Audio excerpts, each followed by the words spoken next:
Hello friends, कैसे हो आप सब। तो आज हम BEGLA 138 के कुछ इंपॉर्टेंट क्वेश्चंस करने वाले हैं। रीडिंग एंड स्पीकिंग स्किल्स करके नाम की आपकी बुक होगी, तो उसका जो सेक्शन बी आता है आपके क्वेश्चन पेपर में, उसे आज हम सॉल्व करने वाले हैं। सेक्शन बी कैसे आता है मैं आपको दिखा देता हूँ एक बार। तो ये जैसे कि आपका पूरा पेपर है, ठीक है। ये पहले पेज से दिखाता हूँ। ये पेपर है आपका, ठीक है। इसमें 7 से 8 पेज होते हैं टोटल। सभी में ऐसा होता है, पूरे जितने भी क्वेश्चन जो आपको मिलेंगे वो भी इतने होंगे। तो ये सेक्शन ए जो है ये बेसिकली ग्रामर वाला सेक्शन होता है। इसमें आपके पैसेज आते हैं, ठीक है। बहुत बड़ा पैसेज होता है एक, इसमें से दुनिया भर की चीज़ें आपको देखने को मिलती है। देखो ये सारा पैसेज ही तो है, ठीक है। और पैसेज के बाद जो है आपको क्वेश्चंस दिए जाते हैं नीचे, जैसे कि हम CBSE के एग्जाम जब दिए होंगे आपने, तो वहाँ पे देखा होगा कि ऐसे ही होता है, ठीक है। दिल्ली में जो CBSE होते हैं और जो आपके 12वीं की क्लास में 11वीं में जो एग्जाम्स होते हैं, कुछ ऐसा ही यहाँ पे आपको मिलता है, ठीक है। तो ये देखा यहाँ पे आपके क्वेश्चंस, उस पैराग्राफ से आपको यहाँ पे आंसर्स लिखने हैं, ठीक है। अब देखो क्या होता है, कुछ लोग चेपते हैं, जैसे कि वहाँ पर जो लिखा हो उसी को उठा के वहाँ पर रख देंगे अपने आंसर में। ऐसा नहीं होता है, चेपना नहीं है आपको। जो भी पूछा गया है, जैसे कि कह रहा है कि why do people in large numbers comes to Delhi every year. तो रीजन पूछ रहा है कि भाई दिल्ली में लोग क्यों आते हैं, तो आपको बताना पड़ेगा कि वहाँ पे क्या लिखा हुआ है, ठीक है। उसके अकॉर्डिंग आपको यहाँ पे आंसर लिखना पड़ेगा खुद से। उसका आप यूज कर सकते हो, जो यहाँ पे डाटा दिया हुआ है शायद अच्छा हो, तो उसका आप यूज कर सकते हो। लेकिन आपको क्या होता है कि खुद लिखना होता है आंसर, ठीक है। कि भाई ऐसा क्यों हो रहा है, कि भाई दिल्ली में क्यों आ रहे हैं लोग, क्योंकि भाई गाँव में जो है जॉब्स नहीं होंगी, नौकरियां नहीं है ठीक है। एजुकेशन अच्छी व्यवस्था नहीं है, रहन सहन अच्छा नहीं है, आप कोई कोचिंग सेंटर ज्वाइन नहीं कर सकते, वहाँ पे है ही नहीं। तो ये रीजंस हो सकते हैं, तो आपको बताना है यहाँ पे, ठीक है। आपको थोड़ा सा सुबह खुद से भी सोच के लिखना होता है आंसर को, जो आपके आसपास चल रहा है। आपको भी पता होगा कि भाई दिल्ली क्यों आते हैं लोग, है ना। जॉब्स के लिए आते हैं और एजुकेशन के लिए आते हैं, बहुत सारी चीज़ें होती हैं। उसके अलावा भी और रीजंस हो सकते हैं, मैंने थोड़े बहुत बताए हैं। तो ये आपको बताना है, ठीक है। The what are the environmental issues faced by Delhi. तो बेसिकली जो मेन आपको देखने को मिल रहा है दिल्ली के ऊपर ही है। तो पहले आप क्वेश्चन पढ़ लेना सही रहेगा आपके लिए। क्वेश्चन पढ़ने के बाद आप आंसर्स लिख सकते हो, ठीक है। तो आपको एक आइडिया रहेगा कि भाई क्या क्या क्वेश्चंस है, क्या क्या आंसर लिख सकता हूँ मैं उसके लिए, ठीक है। ये देखिए, एक बार पूरा क्वेश्चन पेपर को एक बार स्कैन कर लो, ठीक है। स्कैनिंग और स्कीमिंग आपको पता होगा क्या होता है। एक बार पूरा क्वेश्चन पेपर को स्कैन कर लो, उसके बाद फिर आंसर लिखना शुरू करो, ठीक है। जितने भी क्वेश्चंस दिए हुए हैं इन सबको देख लो, उसके बाद आंसर्स पे आओ, ठीक है। और फिर एक क्वेश्चन और दिखता है आपको यहाँ पे, कहाँ गया, ये तो बी सेक्शन है, ठीक है। डायरेक्टली बी सेक्शन में नहीं आना है आपको, अभी यहाँ पे आपको देखना है। देखो मेरा जो मानना है, आपको पहले ना पैराग्राफ नहीं करना है। पैराग्राफ आपको लास्ट में करना होता है सबसे ज़्यादा, क्योंकि बहुत सारा टाइम लगता है उसमें। आप जो है इन क्वेश्चंस को पहले अटेम्प्ट करना, जब भी आप एग्जाम देने जाओगे। तो ये क्वेश्चंस बहुत इंपॉर्टेंट होते हैं, आपके बुक से आते हैं जो आप पढ़ते हो ना। तो इसको तो आपको अच्छे तरीके से अंदाज़ा हो जाता है कि क्या है क्या नहीं है। तो इनको आपको पहले करना है, ठीक है। उसके बाद फिर बाद में जाके दूसरी चीज़ों पर आप ध्यान दे सकते हो, राइट। तो ये होता है। उसके अलावा एक चीज़ दिखानी थी यार, वो कहाँ गई पता नहीं, दिख नहीं रही है मुझे। ये रहा देखो, स्ट्रेस्ड सिलेबल्स, ये भी आते हैं आपके एग्जाम में। इसमें क्या होता है, आपको जो जैसे कि ये वर्ड लिखे हुए हैं, तो इसमें आपको पढ़ना है शी सेड इट लाउडली, ठीक है। तो ये जो सेंटेंस है, इसमें आपको बताना है कि जिसमें सबसे ज्यादा स्ट्रेस दिया हुआ है, किस शब्द में। आप पढ़ो खुद। देखो शी आसानी से पढ़ सकते हैं, सेड कोई नॉर्मल चीज है, आसान सी चीज है। इट और लाउडली, तो लाउडली क्या है, एक स्ट्रेस्ड वर्ड है। तो आपको इसको ऐसे कॉमा में लगा के दिखाना है कि भाई ये लाउड जो है, ये एक स्ट्रेस्ड वर्ड है, ठीक है। स्ट्रेस वर्ड है या स्ट्रेस सिलेबल्स है, ठीक है। और दूसरा है I didn't like to visit them, ठीक है। यानी कि मैं वहाँ पे जाना पसंद नहीं करता, उनसे मिलना पसंद नहीं करता, ऐसा कह रहा है हिंदी में। तो आपको यहाँ पे विजिट में देखना है कि भाई कौन सा वाला जो शब्द है वो ज़्यादा एक तरीके से स्ट्रेस पैदा कर रहा है चीज़ों में। जैसे कि ये आई डिडेंट है ना। डिडेंट वाला जो शब्द है ये थोड़ा सा स्ट्रेस्ड यहाँ पे आपको देखने को मिलता है। तो ये आपको ध्यान देना है, ये आंसर लिखना है आपको एग्जाम में, ठीक है। कि भाई आई डिडेंट जो है ये एक स्ट्रेस वर्ड है, ऊपर स्ट्रेस सिंबल्स है, ठीक है। और जैसे कि यहाँ पे एक चीज को दिखाता हूँ आपको, जैसे कि कह रहा है कि ही गिव मी अ प्रेजेंट, यानी कि गिफ्ट, है ना। तो जो ही है वो भी एक सिलेबल सेंटेंस है, और जो गिव है ये भी एक सिलेबल सेंटेंस है, ठीक है। क्योंकि ही गिव मी प्रेजेंट, ठीक है। और लास्ट में ही इज ऑलवेज बिजी, तो ऐसे शब्द आपको मिलते हैं। ऑलवेज जहाँ पे जो है, जहाँ तक मुझे लगता है, ऑलवेज जो शब्द है वहाँ पे स्ट्रेस्ड आ रहा है, ही इज ऑलवेज बिजी, है ना। हम बोलते हैं नॉर्मली जो से कि हम चिढ़ जाते हैं किसी से, तो ऐसे शब्द हम इस्तेमाल करते हैं कि हमेशा बिजी रहता है ये। तो जो बिजी वर्ड है उस पर थोड़ा सा स्ट्रेस आता है वहाँ पे, राइट। आपको ये ध्यान रखना है। अब आते हैं आंसर्स पे। बहुत ज़्यादा लंबी हो गई मुझे लगता है, मैंने गलत कर दिया सब बता के आपको, पर कोई बात नहीं, आपको फ़ायदा हो सकता है उससे। काफ़ी चीज़ों को आ जाते हैं तो आप इजीली इनको अटेम्प्ट तो कर पाओगे एटलीस्ट, है ना? आपको पता होगा कि करना क्या है उसमें। तो शुरू करते हैं पहले क्वेश्चन से। पूछ रहा है कि discuss the general AIIMS of developing reading skills. तो जनरल एम्स पूछ रहे हैं कि भाई हम क्यों रीडिंग स्किल्स, जैसे हम पढ़ाई करते हैं तो हम क्यों उसको डेवलप करने की कोशिश करते हैं, क्यों चाहते हैं हम डेवलप हो जाए हमारी रीडिंग स्किल्स। आप लोग नहीं पढ़ते होंगे वो बात अलग है, लेकिन लोग पढ़ते हैं क्योंकि उनकी रीडिंग स्किल्स अच्छी हो जाए, ठीक है। और बहुत सारे रीजंस होते हैं उसके पीछे, जैसे कि जो मैंने यहाँ पे बता रखा है आपको। देखो क्या करना है, मैंने यहाँ पे एक फॉर्मेट बता रखा है आपको कि आंसर्स को लिखना शुरू करोगे तो आपको एक इंट्रो लिखना पड़ेगा पहले, 4 से 5 वर्ड में, ठीक है? वर्ड मतलब सेंटेंस या लाइन्स में। उसके बाद यहाँ पे जो मेन बॉडी होगी वो लिखी होगी, जैसे कि ये मैंने बताया ना जो पॉइंट्स हैं कि भाई हम क्यों करते हैं, है ना? रीडिंग स्किल्स को इम्प्रूव क्यों करते हैं, क्योंकि भाई अंडरस्टैंडिंग के लिए अपनी, है ना? ताकि हम जो भी पढ़े हमें समझ में आए, अच्छा लगे, और डिकोडिंग हम अच्छी कर पाएँ, जो भी लिखा हुआ है, जो भी राइटर ने लिखा है, जो ऑथर ने जो बुक छापी है, कुछ सोच के साथ छापी होगी ना, तो उसके अंदर जो मेन आइडिया है उसको हम उठा लेते हैं, जो स्ट्रक्चर है, जो चीज़ें हैं उसको हम समझने की कोशिश करते हैं। ये एक पहला रीज़न होता है। तो ये क्या होगी, मेन बॉडी हो गई आपकी, ठीक है? उसके बाद फिर आपको लास्ट में जब आप खत्म करोगे आंसर को लिख के, फिर आपको एक कंक्लूजन भी लिखना है। तो ये जो भी काम होगा ये 3 पेज में आपको लिखना है बेसिकली। तो 3 पेज के हिसाब से आपको याद रखना है कि भाई कितने वर्ड आपको लिखने हैं, ठीक है? वर्ड लिमिट का वो ध्यान रखना है। 3 पेज लिख सकते हो आप। उसके अलावा वर्ड रिकॉग्नाइजेशन, यानी कि जो समझ है वर्ड की कि भाई हाँ ये वर्ड तो इसका मतलब तो ये होता है, ऐसे मैंने एक तरीके से वोकैबुलरी जो होती है वो आपकी स्ट्रांग होती है पढ़ने से, और वो करनी भी चाहिए। उसके अलावा क्रिटिकल थिंकिंग जो है, यानी कि आप कितनी तरीके से सोच सकते हो एक विषय के ऊपर, उसको कहते हैं क्रिटिकल थिंकिंग, ठीक है? यानी कि कोई एक टॉपिक है, मान लीजिए इन्वायरमेंट है, तो उसको आप कितनी तरीके से सोच सकते हो। आप ये सोच रहे हो कि बस इन्वायरमेंट से हमारा देश प्रदूषित होता है, बस नहीं। इन्वायरमेंट से हमारी हेल्थ खराब होती है, जो एनिमल्स है, बर्ड्स है, जो सी एनिमल्स है, उनकी भी उनकी जो हेल्थ है उसको भी खराब देखने को मिलती है ना, यानी कि उनमें भी प्रॉब्लम्स पैदा हो जाती है, क्योंकि वो ज़्यादा सेंसिटिव है हमसे भी, है ना? कोई भी इन्वायरमेंट में कोई भी प्रॉब्लम होती है तो सबसे पहले जानवर मरते हैं, जो बर्ड्स होते हैं सबसे ज़्यादा। जैसे कि चिड़िया है, जब हमारे देश में या कहीं पर भी खंभे लगते हैं ना, टावर लगते हैं नेटवर्क के लिए, तो सबसे पहले चिड़ियाओं को दिक्कत होती है। तो वो क्या है, एक तरीके से सेंसिबल एनिमल है वो हमारी दुनिया का, ठीक है? तो वो उससे पता चलता है कि ये देखो कितना ज़्यादा खतरनाक है हमारे लिए नेटवर्क वगैरह, हमारे लिए, हमारी हेल्थ के लिए ही नहीं सिर्फ, और जो एनिमल्स हमारे साथ में रहते हैं उनके लिए भी वो खतरनाक है। तो क्रिटिकल थिंकिंग इसको कहते हैं। उसके अलावा इंटरप्रिटेशंस, यानी कि analyse the text, inter meaning on conclusions. इसमें क्या होता है, आप चीज़ों को गहराई से समझते हो। आप जैसे कोई भी चीज़ पढ़ते हो एग्जाम्स के लिए, अब पढ़ाई कर रहे होंगे तो आप क्या कर रहे होगे, जो भी टेक्स्ट लिखे हुए हैं, जो भी लिखा हुआ है, जो लिखावट है, उसको आप एनालाइज करोगे, रिसर्च करोगे, क्या इसका मतलब क्या होता है। अगर आपको इंग्लिश अच्छे से नहीं आती है तो आप आपने पढ़ी नहीं होगी पहले, तो आप उस वर्ड को सर्च करोगे कि इसका मतलब क्या होता है ना? तो ये क्या हो गया, टेक्स्ट को एनालाइज करना हो गया, उसके आप रिसर्च कर रहे हो कि भाई इसका मतलब क्या होता है ना? और जो मीनिंग है उस शब्द के अंदर, उसको आप खोजते हो कि इसकी मीनिंग क्या है। उसके अलावा फिर लास्ट में जो कंक्लूजन है वो आप समझने की कोशिश करते हो। उसके अलावा वोकैबुलरी जो है उसको आप अच्छी करने की कोशिश करते हो, ग्रामर जो है उसको आप ठीक करते हो। मेमोरी आप अपनी जो है उसको रिकॉलिंग कर पाते हो, क्योंकि हम क्या करते हैं, जब पढ़ लेते हैं उसके हम बाद हम भूल जाते हैं, हम पढ़ते ही इसलिए ताकि हम भूल जाएँ, राइट?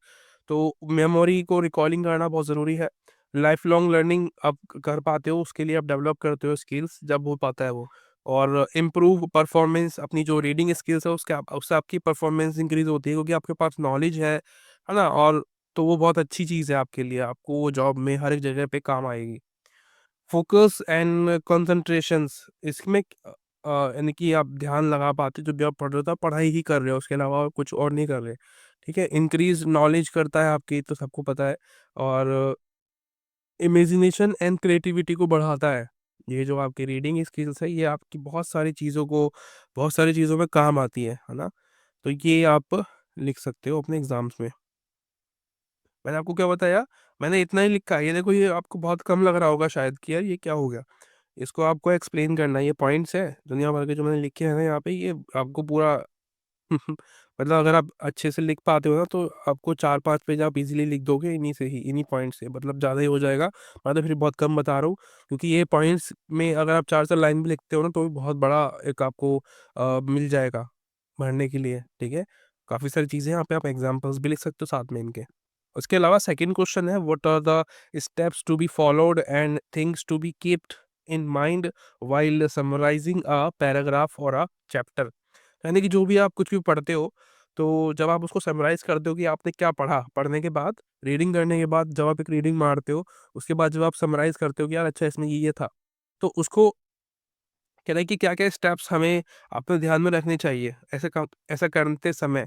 तो स्टेप्स क्या है? सबसे पहला है भाई कि भई रीडिंग केयरफुली, आपको सबसे पहले अच्छे से पढ़ना पड़ेगा, तभी तो समझ में आएगा कि क्या लिखा हुआ है। आप बड़े शांति से ध्यान लगा के फ़ोकस्ड होके पढ़ो उस चीज़ को।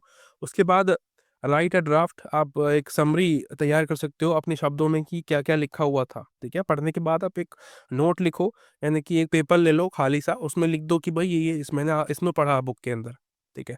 इस चैप्टर के अंदर, इस बुक के अंदर, इस पैराग्राफ के अंदर। उसके अलावा फाइंड की सपोर्टिंग आइडियाज़, यानी कि जो भी उसमें एविडेंस है, जो भी डाटा है, जो भी फैक्ट है, वो तो आपको पढ़ना ही पड़ेगा ना। उसके अलावा आइडेंटिफाइंग द मेन आइडिया यानी कि जो भी उसमें जो चीज़ें जो बताने की कोशिश कर रहा होता है, उसका जो असली उद्देश्य है उसको लिखने का, उसको समझना है आपको पहले तो, ठीक है? सबसे पहला काम तो यही होना चाहिए कि हमारा हम उसके उद्देश्य को समझें, जो भी राइटर ने लिखा है, क्यों लिखा है भाई? कोई ना रीज़न तो होगा, ऐसे थोड़ी ना वो पागल है, वो लिख रहा है उस चीज़ को। तो मेन आइडिया को समझना बहुत ज़रूरी है किसी भी चीज़ में। और आप नोट ले सकते हो, जैसे कि मैंने लिखे हैं ना, ये सारे नोट्स की तरह ही हैं ये आपके लिए, ठीक है? अगर आप एग्ज़ाम नहीं भी दे रहे हो तब भी आपके लिए ये काम आ जाएँगे, ठीक है? क्योंकि आपके डायरेक्ट आंसर्स के रूप में भी है और आप इससे पढ़ाई भी कर सकते हो अपनी नॉर्मली। तो यहाँ पे पॉइंट्स में लिखते हो आप नोट्स के अंदर, है ना? आउटलाइन्स करते हो, माइंड मैप बनाते हो, डायग्राम्स के थ्रू, फ्लो चार्ट्स के थ्रू आप चीज़ों को प्रेज़ेंट करते हो। रिवाइज़ करना है आपको और उसमें न टाइम टू टाइम एडिट करते रहना है। इसमें क्या होता है, एडिट का मतलब जो भी आपने, जैसे कि मैंने ये बनाए हैं नोट्स, ठीक है? नोट्स के रूप में, तो यहाँ पे अगर मुझे कोई प्रेज़ेंट में कोई चीज़ें चल रही है, न्यूज़पेपर में कोई खबर आ रही इससे संबंधित, तो मैं यहाँ पे उसको एग्ज़ाम्पल से या एक तरीके से फैक्ट के रूप में वहाँ पे मैं लिख सकता हूँ कि भाई इसमें ये चीज़ें और भी ऐड हो चुकी हैं, ठीक है? तो ये स्टडी के टाइम में आपको ये सब चीज़ें ध्यान रखनी पड़ती है और चाहिए भी, ठीक है? अ सेकंड है things to be kept in mind, यानी कि क्या-क्या चीज़ें हमें ध्यान रखनी चाहिए जब भी हम क्या कर रहे हैं, पढ़ाई कर रहे हैं या फिर हम चीज़ों को समझने की कोशिश कर रहे हैं। तो बी ऑब्जेक्टिव, यानी कि प्रेज़ेंट आपको सही से करना है। जो भी आप कर रहे हो फेयरली प्रेज़ेंट करो अपने आप को, जब भी आप कुछ भी लिख रहे हो, ठीक है? तो आपको अच्छे से प्रेज़ेंट करना है आपको और यूज़ योर ओवन वर्ड्स, खुद के शब्दों का इस्तेमाल करना है, किसी और के शब्दों का इस्तेमाल नहीं करना है। बड़ा ही छोटा रखना है चीज़ों को। मैंने आपको बताया ना कि भाई जो भी आप पैराग्राफ पढ़ रहे हो उसको आप खुद की राइटिंग में लिखते हो, तो वो वैसा ही है। जब भी आप खुद की राइटिंग में लिख रहे हो, तो जो मेन आइडिया है ना राइटर का, उसको आपको लिखना है अपनी बुक में, अपनी नोटबुक में कि भाई ये वो कहना चाहता है, ठीक है? और अपनी वर्डों में लिखना है, उसके वर्ड में नहीं। कॉपी नहीं करना है आपको, उससे बचना है कि आप जो दिखा है उसको कॉपी कर लिया, नहीं। बहुत ही छोटा रखना है और अपने शब्दों में लिखना है, ठीक है? और बहुत ही क्लियर रहना है अपने शब्दों में कि भाई जो राइटर ने बोला है मैंने वही लिखा है, इसके अलावा कुछ एक्स्ट्रा नहीं लिखा है। मेंटेन द ओरिजिनल स्ट्रक्चर, यानी कि जो भी उसकी असलियत है वो आपको बचा के रखनी है। ऐसा नहीं हो कि भाई अपने अपने हिसाब से उसको चेंज कर लिया, तो ये गलत है, ठीक है? अगला है आपका व्हाट इज़ इंटरप्रिटेटिव और इन्फरेंशियल कॉम्प्रहेंशंस। तो ये शब्द थोड़ा-सा अजीब-सा है। कुछ शब्दों में मुझे बहुत दिक्कत होती है प्रोनाउंस करने में, सॉरी मुझ आपको लग रहा होगा कि इसको आता भी नहीं है। अब ऐसी बात नहीं है, कुछ-कुछ शब्द हमें दिक्कत देते हैं, बहुत सारे शब्द हैं मेरे लिए जो मुझे पढ़ने में दिक्कत पैदा करते हैं, ठीक है? जैसे कि कॉम्प्रिहेंशंस लिखा हुआ है, तो ये मैं पढ़ लूँगा आराम से। इंटरप्रिटेटिव लिखा है, ये पढ़ लेता हूँ। इन्फरेंशियल करके कुछ शब्द है, मुझे समझ में नहीं आ रहा है कि ये इसका प्रोनाउंसिएशन कैसा होता है, पर ऐसा ही है कुछ, ठीक है? आप समझ जाओ कि ये है क्या।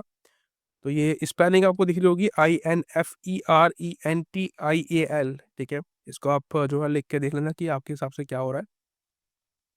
तो ये क्या होता है, इसका मतलब इंटरप्रिटेटिव का मतलब होता है हायर लेवल ऑफ रीडिंग, यानी कि एक उच्च कोटि का रीडर जो होता है उसको कहते हैं कि भाई ये बंदा इंटरप्रिटेटिव है, इंटरप्रिटेटर है, यानी कि बहुत अच्छी रीडिंग करता है और बहुत ही उच्च कोटि का है ये। जो भी चीज़ें पढ़ता है उसको अपने दिमाग में छाप लेता है, यानी कि उसको पढ़ने के बाद फिर इससे कोई डाटा पूछ ले, कोई एविडेंस पूछ ले, कोई फैक्ट पूछ ले, इसको सब कुछ पता है, ठीक है? ऐसा व्यक्ति जो है उसको हम कहते हैं इंटरप्रिटेटिव।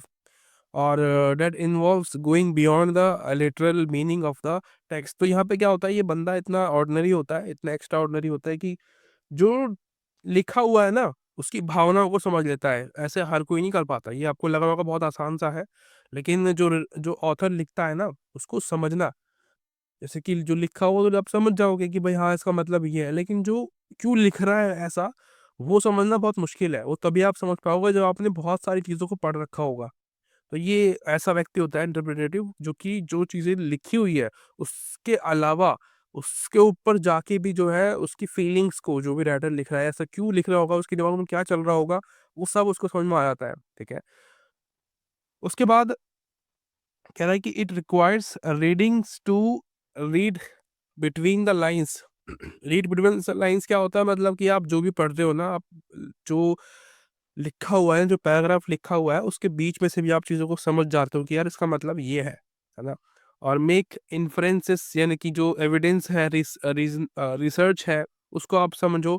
उसके अलावा एनालाइज करना है आपको। रिसर्च जो होती है उस तरीके की चीज़ों का आपको रखना है कि भाई जो थीम्स थी, जो मैसेज था ऑथर का, वो क्या था उस रीडिंग के अंदर, उस चीज़ के अंदर। ठीक है, उसके अलावा कह रहा है कि स्किल्स इन्वॉल्व्स इन इंटरप्रिटेटिव कॉम्प्रिहेंशंस। तो यहाँ पे की स्किल्स है, जैसे कि इसमें क्या होता है स्किल्स के अंदर कि भाई आइडेंटिफाइंग मेन आइडिया आपको करना है। ठीक है, यानी कि जब भी आप इंटरप्रिटेटिव करते हो तो आपको मेन आइडिया सर्च करना होता है उसके अंदर, है ना। और आइडेंटिफाई थीम्स और message, drawing conclusions, making predictions. कि भाई प्रिडिक्शन मतलब क्या होता है, यानी कि जो आगे होने वाला है, जैसे कि हम कहते हैं ना बारिश हो सकती है, उसको कहते हैं प्रिडिक्शंस।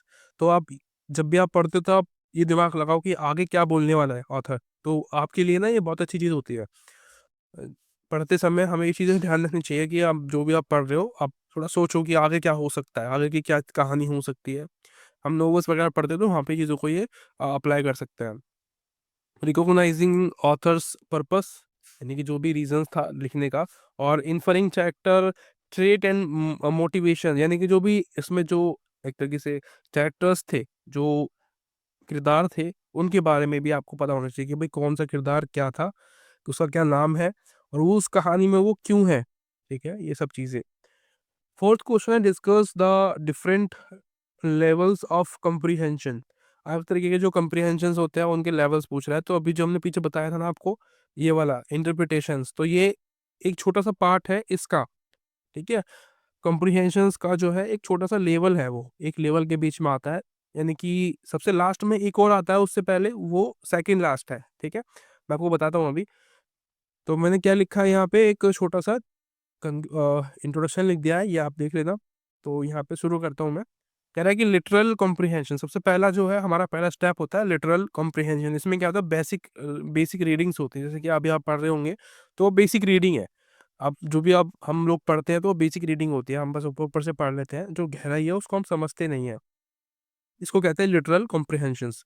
कॉम्प्रिहेंशन मतलब पैराग्राफ्स होते हैं। ठीक है, जो भी आप पैराग्राफ पढ़ते हो उसको कहते हैं कॉम्प्रिहेंशंस। पैराग्राफ में से आप जो मीनिंग निकालते हो उसको कहते हैं कॉम्प्रिहेंशंस। ठीक है, तो स्किल्स इसमें क्या चाहिए होती है, फाइंड मेन आइडिया जो है वो आप सर्च कर पाते हो कि हाँ भाई ये है इसके अंदर, है ना। सपोर्टिंग डिटेल्स वगैरह जो है, और वोकेबलरीज, जो अंडरस्टैंडिंग मीनिंग्स जो होती है वर्ड्स की, वो आप समझ पाते हो। बस इतना सा, जैसे कि हम नॉर्मल रीडर्स करते हैं वही सब चीज़ें।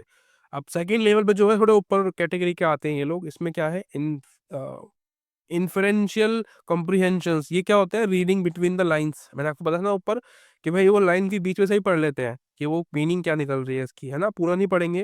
जैसे कि हमारे टीचर्स जब कॉपी चेक करते थे वो लाइन के बीच में से पढ़ के बता देंगे कि जो बंदा है, जो बच्चा है, वो कितना इंटेलिजेंट है। ठीक है, तो रीडिंग बिटवीन द लाइंस का मतलब यही होता है। इसमें स्किल्स क्या होते हैं कि भाई मेकिंग प्रिडिक्शंस, कि भाई आगे क्या हो सकता है। अंडरस्टैंडिंग कॉज एंड इफेक्ट, और रिलेशनशिप्स। बेसिकली जो इन्फ्रेंशियल टाइप के जो लोग हैं ये मेरे जैसे हैं, यानी कि हम लोग लाइन के बीच में से पढ़ के हम सोच सकते हैं कि आगे हम क्या है, इसके अंदर जो मेन आइडिया है वो क्या हो सकता है। क्योंकि ये वही कर सकता है जो कि बहुत ज़्यादा पढ़ता होगा, वो जो मतलब उसका काम ही है ये पढ़ाई लिखाई करने का, तो वो आसानी से चीज़ों को समझ पाता है। उसके अलावा क्रिटिकल इवेल्युएटिव कॉम्प्रिहेंशन, ये थोड़ा सा और ऊपर कैटेगरी का होगा। इसमें एनालाइजिंग होता है, यानी कि जैसे कि रिसर्च वगैरह करते हैं ना, तो ये उस तरीके के लोग होते हैं रिसर्च करने वाले। इसमें स्किल्स कैसे चाहिए होती है, जो फाइंड्स मे ऑथर्स पर्पस, जो है जो मेन रीजन था वो ढूंढ लेता है वो, कि भाई ऑथर ने क्यों लिखी वो कहानी। और recognising propaganda, forming opinions, making judgements. ठीक है, कि भाई अच्छा है या बुरा है। आपने देखा होगा जो आर्टिकल्स लिखे जाते हैं, जो भी किसी भी टॉपिक के ऊपर, तो वो किसी भी विषय के ऊपर अच्छी चीज़ें या बुरी जो अपनी विचार है वो प्रकट करते हैं, उसी को कहते हैं मेकिंग जजमेंट्स। उनको वो वहाँ पे वो जज करते हैं चीज़ों को। अप्रिशिएटिव कंप्रीहेंशन, इसमें क्या होता है, इंजॉइंग द टेक्स्ट। आप इतने ज़्यादा हाई लेवल की स्टडी आपने कर रखी है कि आप जो भी पढ़ते हैं आपको मज़ा आता है, क्योंकि आपको सब कुछ पता है कि वो है क्या। ठीक है, नॉर्मली आप चीज़ों को पढ़ के आप समझ जाओगे कि इसमें मेन आइडिया क्या है, इसके इसके जो नेगेटिव्स पॉजिटिव अगर नहीं भी लिखे हैं वो भी समझ जाएगा वो बंदा, जो कि अप्रिशिएटिव कॉम्प्रिहेंशंस करते हैं। स्किल्स कैसी चीज़ें होती है कि भाई वो एक तरीके से ऑथर्स की जो स्टाइल है वो समझ जाएंगे कि वो किस तरीके का बंदा है। ठीक है, उसकी सोच कैसी है, और वो क्या सोचता है अपने उस टाइम पे जब वो लिख रहा होगा, और उसने वो कहानी क्यों लिखी होगी। देखो, एक तो होते हैं रीडिंग बिटवीन द लाइंस वाले, ठीक है, और एक ये होते हैं सबसे टॉप कैटेगरी के जो रीडर्स होते हैं, ये हर एक चीज़ को उसकी वॉइस जो है, यानी कि जैसे हम लिखते हैं ना, तो अभी मैं जो बोल रहा हूँ ना, तो वो जो मैं लिखूंगा उसमें थोड़ा डिफरेंस होगा, लेकिन ये जो लोग जो पढ़ने वाले हैं ना, वो ऐसे होते हैं एक्स्ट्रा ऑर्डिनरी, जो कि ऐसे समझ जाते हैं बड़े आसानी से कि भाई वो किस टाइम पे किस वॉइस में क्या बोल रहा है। ठीक है, अब ऑडियो में तो अलग चीज़ है, लेकिन जब हम पढ़ते हैं, ठीक है, सिर्फ अपने सामने शब्दों को देख के, वो एक अलग चीज़ है। वहाँ पे हम टोन मेंटेन नहीं कर पाते हैं, वॉइस टोन जो होती है वो नहीं मेंटेन कर पाते, लेकिन एक एक्स्ट्रा ऑर्डिनरी जो बंदा है वो अप्रिशिएटिव कॉम्प्रिहेंशंस करते हैं, है ना। और कनेक्ट विद द कैरेक्टर्स, यानी कि जो भी उसमें जो लोग होते हैं, जो हीरो हीरोइन होती है, उसको बड़े अच्छे से कनेक्ट कर पाते हैं कि वो उसकी लाइफ वो कैसी है, कैसा है, वगैरह वगैरह, जो भी उसमें अच्छे बुरे कैरेक्टर्स होते हैं उन सभी को बड़े ही अच्छे से जज करता है वो। ठीक है, आगे चलते हैं। What are the barriers which influence the process of communication. तो यहाँ पे बेसिकली बैरियर्स पूछ रहा है, कुछ जो भी इन्फ्लुएंस करते हैं प्रोसेस ऑफ कम्युनिकेशन, यानी ये कुछ जो प्रॉब्लम्स पैदा करते हैं दर्शक, वो पूछ रहा है। ठीक है, बैरियर्स। बैरियर्स क्या होते हैं, आपके चारों तरफ जो भी कुछ लगा होता है, हम कमरे में बंद कर दिए जाएंगे तो हमारे आसपास में क्या है, दीवारें बैरियर्स के रूप में हमें दिखेंगी। ठीक है, कि भाई हमें जो रोक रही है बाहर जाने से, ठीक है, उसको कहते हैं बैरियर्स। तो बैरियर्स में क्या होगा, नॉइस हो सकती है ना। अभी अगर मेरे बैकग्राउंड में कोई नॉइज आ रही होगी तो आपको दिक्कत होगी मुझे समझने में, है ना। तो ये होता है नॉइज़ और डिस्ट्रैक्शंस, है ना, मतलब कि बैरियर्स हमारे लिए हो जाएंगे। उसके अलावा डिस्टेंस, अगर हम बहुत दूर हैं तो भी जो है, जैसे कि वॉइस कॉलिंग कर रहे हैं या वीडियो कॉलिंग कर रहे हैं, तो उसमें प्रॉब्लम्स हो सकती हैं, आवाज़ें क्लियर नहीं आएंगी और रुक रुक के आएगी, तो वहाँ पे प्रॉब्लम्स क्रिएट होते हैं, देखिए बैरियर्स पैदा होते हैं। उसके अलावा टेक्निकल इश्यूज हो सकते हैं, नेटवर्क नहीं आ रहा होगा, है ना। स्ट्रेस और एनजाइटी, यानी कि अगर मैं गुस्सा हूँ किसी से, मुझे अच्छा नहीं लग रहा है, तो मैं बात क्यों करूँगा, ठीक है, तो वो भी एक प्रॉब्लम हो सकती है। इमोशनली हमारे अंदर बैरियर्स पैदा हो सकते हैं कि भाई मेरा मन नहीं कर रहा अपनी किसी दोस्त से बात करने का, मेरी उससे लड़ाई हो गई है, तो ये इमोशनल बैरियर्स हो गए हमारे बीच में। लेक ऑफ अटेंशन हो गए, अगर आप मेरी बातों पर ध्यान नहीं दोगे तो मैं आपसे बात क्यों करूँगा, तो ये हो गया लैक ऑफ अटेंशन। तो आपको क्या करना पड़ेगा उसके लिए, मुझे लाइक कर सकते हो आप, और सब्सक्राइब कर सकते हो, कमेंट कर सकते हो अगर वीडियो को अच्छा लगता है आपको ऐसा कंटेंट। ठीक है, उसके अलावा लैंग्वेज डिफरेंस हो सकते हैं, कि अगर आपकी भाषा मुझसे अलग है ना, आप मेरी भाषा जो हिंदी मैं बोलता हूँ, जो भी हिंदी है और इंग्लिश बोलते हैं, बेसिकली हिंदी और इंग्लिश को मिला के इंग्लिश शब्द इस्तेमाल किया जाता है, तो इंग्लिश में बोल रहा हूँ तो शायद आपको समझ में ना आ रहा हो, तो ये भी बैरियर्स पैदा हो सकते हैं हमारे बीच में। और पूर डिस्टेंस जो है, पावर डिस्टेंस हो सकता है हमारे बीच में। कल्चरल प्रॉब्लम्स हो सकती है, आपकी धर्म अलग है मेरा अलग है, तो उसमें दिक्कतें होंगी, मैं आपसे बात नहीं करूंगा। पुअर वर्ड्स चॉइसेस हो सकती है, हमारे शब्द के चयन बहुत बेकार होंगे, तो हमारे समझ में नहीं आएगा। देखो, पुअर शब्द का मतलब ये नहीं कि आप बहुत ही मुश्किल शब्द इस्तेमाल करो, नहीं, वो तो बेकार व्यक्ति है जो ऐसा शब्द इस्तेमाल कर रहा है मेरे ख्याल में। अच्छा जो टीचर है या जो अच्छा व्यक्ति है वो होगा जो कि बड़े ही ईजी शब्द इस्तेमाल करेगा, ऐसे शब्द जो कि सभी बोलते हैं, जो आपको समझ में आ जाए। ठीक है, उसके अलावा लैक ऑफ ट्रांसपेरेंसी, तो ट्रांसपेरेंसी की अगर समस्या है, अगर सामने वाला आपको पता ही नहीं कि कौन है, ठीक है, आपका नाम ही नहीं पता उसका, तो आप बात क्यों करोगे उससे, अजनबी से बात करते हैं कोई नॉर्मली, नहीं करते, बहुत ही कम बार होता है, तो ये भी होता है। और जार्गन्स जो है, यानी कि आप बड़े ही टेक्निकल शब्द यूज़ करते हो तो भी दिक्कतें पैदा हो सकती है। टेक्निकल शब्द इस्तेमाल करने कोई बुराई नहीं है, टेक्निकल शब्द मतलब भाई अगर आप साइंटिस्ट हो तो आप साइंटिस्ट तरीके के जो शब्द है वो इस्तेमाल करोगे ना। ठीक है, आप नॉर्मल तो ये नहीं बोलोगे ना कि भाई जो चंद्रयान है वो लैंड हो गया है चांद पे, है ना, और उस नॉर्मली तो हम यही बोलेंगे चंद्रयान चाँद पे लैंड हो गया, लेकिन जो साइंटिस्ट है उसके लिए अलग शब्द इस्तेमाल करते होंगे, तो वो टेक्निकल शब्द होते हैं, ठीक है? ये बुराई नहीं है इसमें, लेकिन हम अपने ही ऑफ़िस में, अपने जहाँ पे हम काम करते हैं, वहाँ पे इस्तेमाल करें तो अच्छी बात है, लेकिन सब जगह अब मतलब झाड़ रहे हो, चीज़ों को दिखा रहे हो, देखो मैं कितना इंटेलिजेंट हूँ, वो तो गलत चीज़ है, ठीक है? आप जितना सरलता से अपने आप को बता सकते हो, एक्सप्लेन कर सकते हो, बहुत ज़्यादा अच्छी बात है, ठीक है? तो आशा करता हूँ वीडियो आपको अच्छी लगी होगी, इतना ही था आज के लिए और thank you so much for watching आप इतनी बड़ी वीडियो देखने के लिए आपका बहुत धन्यवाद। मिलते हैं अगली वीडियो में, तब तक के लिए bye bye, thank you so much.